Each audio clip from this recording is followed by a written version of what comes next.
तुर्की आते हैं, दुबई जाते हैं, बड़ी तारीफ़ें करते हैं, लेकिन उसकी एक कीमत है।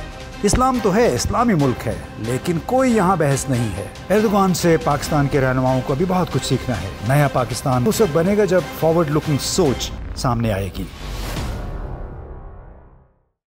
अस्सलाम वालेकुम दोस्तों, आप देख रहे हैं इम्तियाज़ गुल यूट्यूब और इस वक्त हम तकसीम स्क्वायर पे हैं और हमारे पीछे आप जो देख रहे हैं ये गेज़ी पार्क है। यहाँ पे चंद साल पहले बड़े मुजाहरे वगैरह भी हुए थे। इसकी तामीर नौ या तरतीब नौ की जा रही थी और इस चौक की इस जो मैदान है इसकी एक और भी ख़ासियत है। इसको कहा जाता है कि ये तुर्की में सेकुलरिज्म की मिसाल है। सेकुलरिज्म का मतलब है कि एक ऐसा नज़रिया जिसमें मज़हब और रियासत का आपस में कोई ताल्लुक़ नहीं है। मज़हब लोगों का शख्सी इनफरादी मामला है और ये वो कॉन्सेप्ट है जिसकी बुनियाद कमाल अतातुर्क ने रखी थी आज तकरीबन 100 साल पहले। और उसके बाद काफ़ी अरसे तक ये मुल्क उसी तरह बिल्कुल यूरोपीय स्टाइल पे चलता रहा है। लेकिन जब 2002 में बहुत 2-3 दहाइयों के सियासी अदम इस्तेहकाम के बाद AKP पार्टी बरसर इक़्तिदार आई, उसके बाद से लोगों को महसूस हो रहा था कि शायद यहाँ पे कोई रिवर्स रेवोल्यूशन या उल्टा इनकलाब शुरू हो गया है, क्योंकि बहुत ये इस्लाम पसंदाना ख्यालात थे एर्दोगान साहब के और उनके और साथियों के। तो उन्होंने बहुत सारी चीज़ों को रिवर्स करने की कोशिश की, लेकिन चूँकि सेकुलरिज्म की बुनियाद काफ़ी मजबूत थी इस माशरे में, इस वजह से वो उनको फिर काफ़ी कंप्रोमाइज़ करना पड़ा एर्दोगान साहब और उनके दूसरे साथियों को। तो वो जो रिवर्स रेवोल्यूशन था यानी इस्लाम की तरफ जाने का, बहुत ज़्यादा मुआशरे को इस्लामी खतूत को इस्तवार करने का, उसमें फिर खासी हद तक ठहराव आया। क्यों? बुनियादी वजह उसकी ये थी कि उनके इक़दामात की वजह से मईशत को नुकसान पहुँचना शुरू हुआ और बिलाखिर वो नज़रिया गालिब आया कि जिसके मुताबिक मज़हब और रियासत का कोई ताल्लुक़ नहीं है और रियासत को चलाने के लिए आपको अच्छी इक़्तिसादी सूरत हाल, अच्छी मईशत की ज़रूरत है। और यही वजह है कि अपने अंदरूनी सियासी या इक़्तिसादी मसाइल के बावजूद तुर्की की क़यादत इस मुल्क को G20 का जो ग्रुप है बड़ा तरक्की याफ्ता ममालिक का, उसमें शामिल करने में कामयाब रही है और तुर्की की तरक्की का अमल जारी सारी है। इस वक्त हमारे साथ आप जो कैमरे पे तो नहीं देख सकते, लेकिन हम चूँकि इस्तिक़लाल स्ट्रीट और तकसीम स्क्वायर में से गुज़र रहे हैं, तो हमारे साथ कमेंट्री के लिए हमारे साथी शकूर साहब मौजूद हैं। वो हमें बयान करेंगे, वजाहत करेंगे कि ये किस किस्म का इलाका है, इसकी तारीख़ी सियासी हैसियत क्या है। जी, इस वक्त हम तकसीम मैदान कहा जाता है इसको। मैदान आपको पता उर्दू का भी लफ्ज़ है और एक ग्राउंड को कहा जाता है। तो ये ग्राउंड की शक्ल की एक जगह है जो मरकज़ है यहाँ पे तकसीम स्क्वायर का, बड़ी मशहूर जगह है यहाँ पे। इसकी जो सबसे ख़ास बात है, एक तो इसमें हम आपको दिखाएंगे एक यादगार तामीर की गई है उन आज़ादी के हीरोज़ के लिए जिन्होंने इस मुल्क की आज़ादी के लिए जंग की थी इत्तेहादियों के ख़िलाफ़। और उसमें कमाल अतातुर्क जो कि जदीद तुर्की के बानी हैं, उनका मुजस्समा भी है वहाँ पे। और उसके अलावा उसके साथ ही एक लंबी सी गली है जिसको इस्तक़लाल जदेसी इस्तक़लाल हाई स्ट्रीट कहते हैं। वहाँ पे सयाहों की बड़ी तादाद हर वक्त जो है वो मौजूद रहती है।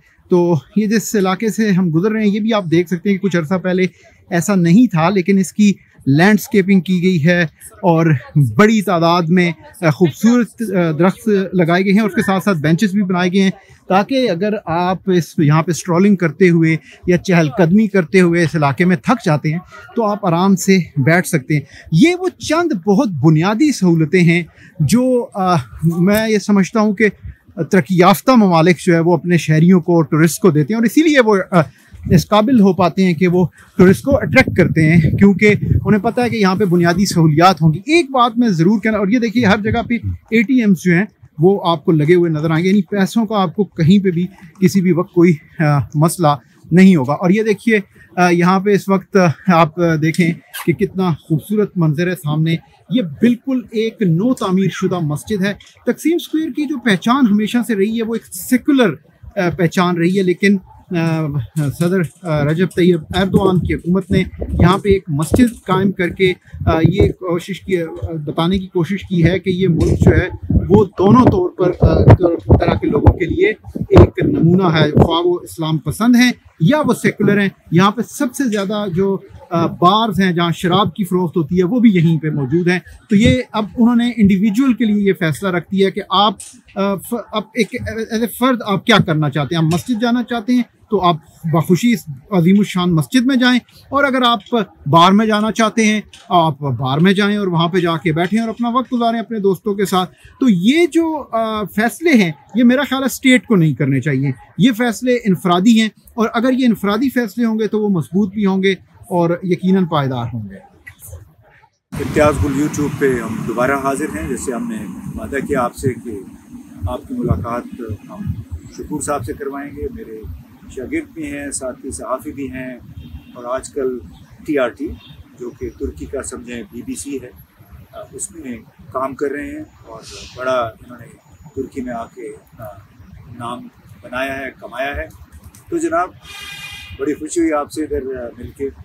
तो ये जो हम जिक्र कर रहे थे कि तुर्की की करेंसी बहुत ज़्यादा उसकी कदर में कमी आई है गुज़िश्ता 10 वर्षों के दौरान, लेकिन जब आप मार्केट में जाते हैं, किसी मॉल में जाते हैं, रेस्टोरेंट्स में जाते हैं, सड़कों पे ये लग नहीं रहा कि यहाँ कोई मुआशी बदहाली है। इसकी वजह क्या है? शुक्रिया इम्तियाज़ साहब। यकीनन ये बात जो है वो काफ़ी ज़ेर बहस रहती है यहाँ पे, और जब डॉलर के साथ लीरा की कीमत फ्लक्चुएट करती है तो उसका असर आम आदमी पे पड़ता है, और इन्फ्लेशन या अफरात ज़र जो है वो डबल डिजिट्स में भी रहा। बात यह है कि इस सब के बावजूद एक रेजिलियंस जो मुझे यहाँ नज़र आती है इनकी इकॉनमी के अंदर और ओवरऑल इनके माशरे के अंदर, कि इनके अंदर एक बड़ी सलाहियत मुझे नज़र आई है बाउंस बैक करने की, और वो शायद इनकी जीन्स में है की हिस्ट्री की वजह से, और या फिर इनकी जो लीडरशिप इस वक्त है उसने इनको काफ़ी इस हिसाब से बड़ा ही एक महमेज दे के रखा है। और उसमें एक बड़ा जो टर्निंग पॉइंट था वो यहाँ पे एक फौजी कू जो था हाल ही में, हाल से मुराद ये कि गुज़िश्ता 5 साल पहले जो था, उसकी वजह से इस अवाम ने एक जो गैर आइनी जो रास्ता था उसको रोका, और उसके बाद वहाँ पे उन्होंने ऐसी शुजात की दास्तानें रकम की जिससे एज ए कौम इनके अंदर एक बड़ी रेजिलियंस आई। लेकिन ये कहते हुए मैं इसका क्रेडिट इनकी इसलिए लीडरशिप को देना चाहूँगा कि इन्होंने उस वक्त की अपनी मीशत को बहुत अच्छा रखा था, और जब से इनकी ये जो इस वक्त इक़्तिदार में पार्टी है अक party, justice and development party जिसको कहते हैं, उन्होंने एक ऐसा मॉडल लेकर आए इक़्तिसादी खुशहाली का या उस तरक्की का कि जो आज तक आपको नज़र आता है। और जो सवाल आपने किया था, ये बात दुरुस्त है कि लीरा की कीमत जो है वो फ्लक्चुएट कर रही है, लेकिन दूसरी तरफ जो हुकूमती इदारे हैं यहाँ पे जो इंस्टीट्यूशन हैं वो काम कर रहे हैं। आप उनमें इस वक्त इस पार्क के अंदर बैठे हुए हैं, बुनियादी बात मैं करूँगा, आपको जहाँ जो खूबसूरती नज़र आती है, आपको यहाँ पे जो रंग नज़र आते हैं शहर में, आपको यहाँ जो ट्रांसपोर्ट की सहूलियात नज़र आती हैं, आपको यहाँ पे जो जगह जगह पे पब्लिक टॉयलेट्स नज़र आते हैं, और बहुत ही साफ़ सुथरे पार्क देखेंगे तो ऐसा लगता है कि बिल्कुल एक ज़ाती दिलचस्पी लेकर यहाँ पे उसको साफ़ किया जा रहा है। तो ये बेसिकली बुनियादी हुकूमतों का जो यहाँ निज़ाम है, बलदिया जिसको कहते हैं, उसकी वजह से। अच्छा, हम ये गेज़ी पार्क है या इसके हवाले से भी चंद साल पहले यहाँ पे बड़े मुजाहरे वगैरह हुए थे, ये भी अल तहरीर स्क्वायर की तरह ये भी मुजाहरों की जगह में तब्दील हो गया था, वो कुछ बताइए ज़रा नाज़रीन। वो उसमें यकीनन यहाँ पे कुछ लोगों का ये एतराज़ था कि हुकूमत जो है वो शायद फेवर करना चाह रही है कुछ लोगों को, और उसके लिए यहाँ से दरख्त काटे जा रहे हैं, जबकि हुकूमत का ये कहना था कि ऐसी बात नहीं है, कि उनके प्लान का जो हिस्सा था कि इनको सिटी को जो है वो इस वक्त ज़रूरत है और मॉडरेट कर रहे हैं, और उस जगह उन्होंने एक अल्टरनेट बहुत बड़ी एक अपनी प्लांटेशन की थी। लेकिन पॉलिटिकल ज़्यादातर उस मामले को समझा जाता है, और वो इनकी हिस्ट्री में एक ऐसा पैच है रिसेंट हिस्ट्री में जहाँ पे हुकूमत को काफ़ी मुज़ाहमत का जो है वो सामना करना पड़ा था, और उसी मुज़ाहमत के बाद आगे चल के ये पता चलता है कि उसको बहरहाल किसी भी तरह से रिजॉल्व कर लिया गया था इशू को, और चीज़ें जो है वो फिर मूव ऑन करती रहीं, चलती रहीं। और इस सारे में हमें ये नज़र आता है कि बड़े ही एक ख़ास तरीके के साथ उस सारे मामले को पीछे रखकर अपना जो तरक्की का सफ़र था उसके बाद यहाँ पे हुआ, और सब लोगों ने मिलकर उसका मुकाबला किया, और वो एक सफ़र जो है वो चलता रहा, ये रुके नहीं।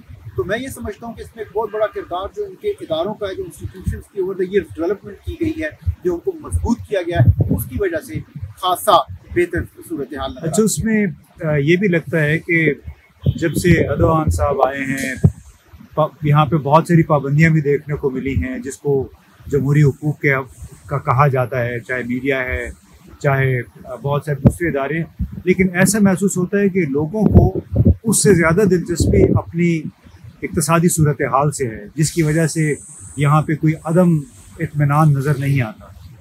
जी देखिए, यही तो बुनियादी फ़लसफ़ा है, और मेरा ख्याल है हमारे यहाँ जो हुकूमतें उनको भी ये चीज़ समझनी चाहिए। वो कोई भी हो, ख्वाह वो पीपल्स पार्टी के लोग हों, ख्वाह वो तहरीक इंसाफ के लोग हों, ख्वाह वो मुस्लिम लीग नवाज के लोग हों, उनकी लीडरशिप को ये समझने की ज़रूरत है कि इस वक्त आप इसको तस्लीम करें या ना करें, लेकिन इक़्तिसादी जो खुशहाली है वो बहुत बुनियादी एक चीज़ है किसी भी माशरे के अंदर। और जब आप लोगों को इक़्तिसादी तौर पर खुशहाल कर देंगे तो फिर आपको शायद झूठे दावे, नारे और बुलंदोबांग बातें करने की ज़रूरत नहीं है, बल्कि वो लोग आपकी उस परफॉर्मेंस को देखकर वो आपकी तरफ यकीनन आपको वोट भी करेंगे और आपको जेन्युइनली सपोर्ट भी करेंगे।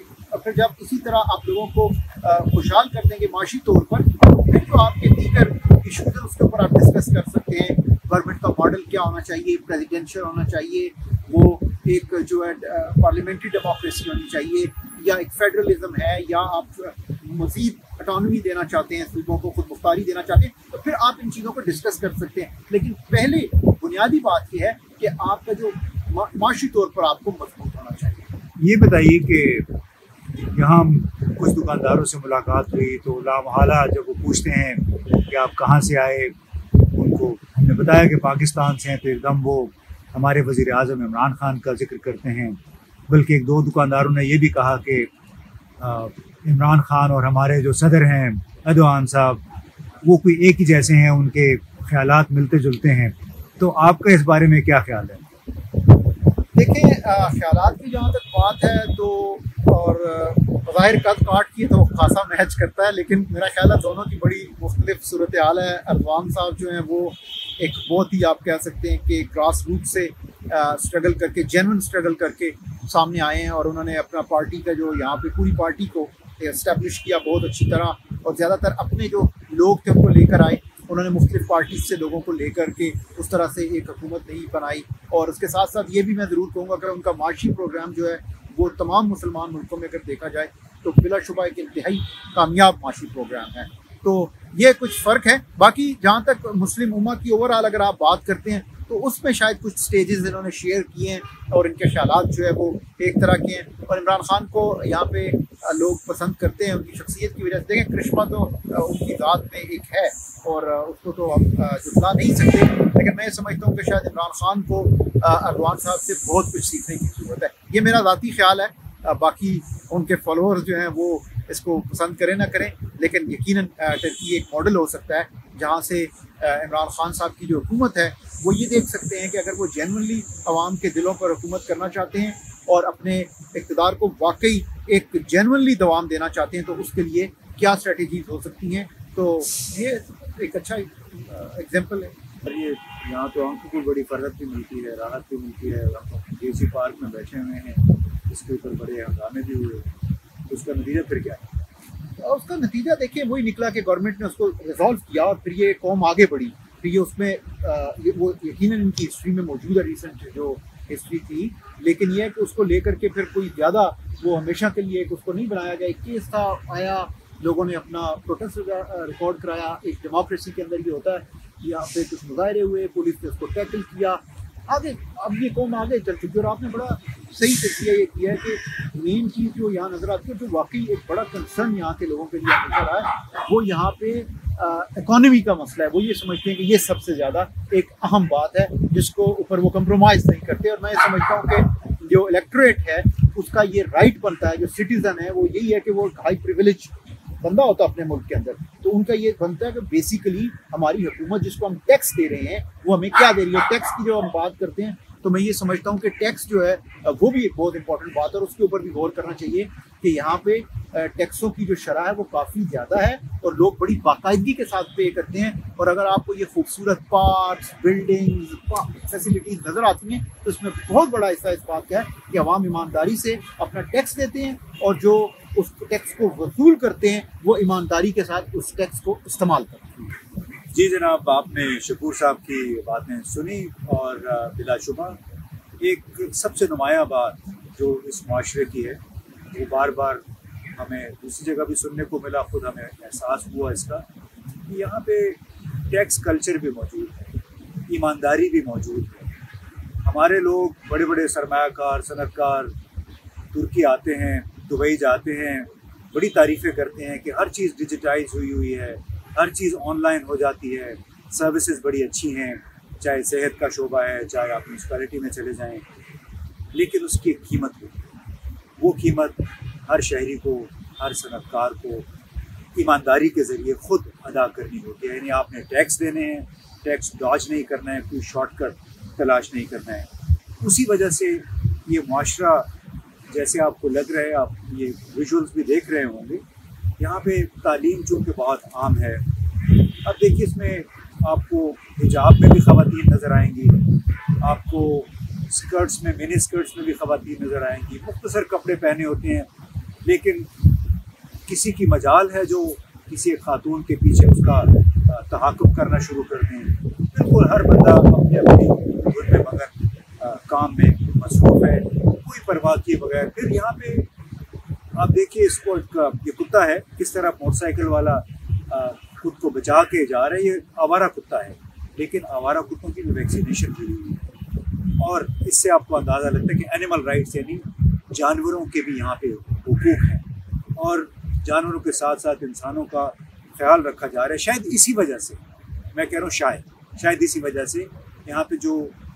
जमहूरी हुकूक के हवाले से जो शोर शराबा है पाकिस्तान जैसे मुल्कों में, वो यहाँ पे आके लगता है कि बेईमानी सा होकर रह जाता है, क्योंकि लोगों को खाना चाहिए, लोगों को नौकरी चाहिए, और जब तक लोग इक़्तिसादी तौर पे अगर मुतमईन हों तो शायद उन्हें फिर ये फ़र्क नहीं पड़ता कि मीडिया पे क्या हो रहा है, क्योंकि उन्हें तो 2-3 वक्त की रोटी चाहिए, अपना वक्त पे उनको मुलाजमत चाहिए। और शायद यही वजह है कि जो एर्दोगान साहब का जो मॉडल है, जिस अंदाज में मईशत को उन्होंने इस्तेहकाम दिया है, लोगों की अक्सरियत हो सकता है सियासी तौर पर उनके खिलाफ भी हो, लेकिन बहैसियत मजमूई तुर्की की मईशत रवां दवां है। इसीलिए G20 का जो बड़ा ग्रुप है तरक्की याफ्ता ममालिक, उसका हिस्सा भी है। सिर्फ 8 करोड़ की आबादी है, लेकिन 750-720 अरब डॉलर की GDP है। सो लुबाब ये है कि अगर माशरे में डिजिटाइजेशन हो, तमाम लोग ईमानदारी से बतौर शहरी, बतौर सनतकार, बतौर ताजिर अपना किरदार अदा करते रहें, तो फिर वो कौमें तरक्की करती हैं। इमरान खान साहब हमारे वज़ीर आज़म की भी शायद विजन यही हो, लेकिन अभी उनको बहुत कुछ सीखना है। शकूर साहब का भी ये कहना है और दूसरे लोगों का भी कि एर्दोगान से अभी पाकिस्तान के रहनुमाओं को बहुत कुछ सीखना है। सिर्फ बातों से और पुरानी रटी रटी बातें बार बार दोहराने से मईशत के हालात या मुल्क के हालात बेहतर नहीं। नया पाकिस्तान उस वक्त बनेगा जब हम फॉरवर्ड लुकिंग सोच सामने आएगी, जब हम तुर्की जैसे मुल्क की, और यहाँ पे भी इस्लाम तो है, इस्लामी मुल्क है, लेकिन यहाँ आपको बार्स भी नज़र आएंगी, हर किस्म का मशरूब आपको मिलेगा। कोई यहाँ पे बहस ही नहीं है कि जी उसने शराब पी ली या शराब बिक रही है। यहाँ पे तमाम तर मामलात जो हैं वो उसको इक्तिसादी ऐनक की नज़र से देखा जा रहा है, इक्तिसादी ऐनक के ज़रिए देखा जा रहा है कि इस मुल्क के लिए इक्तिसादी तौर पर क्या फ़ायदेमंद हो सकता है। हमें भी शायद इस नहज पे थोड़ा सा गौर करना है।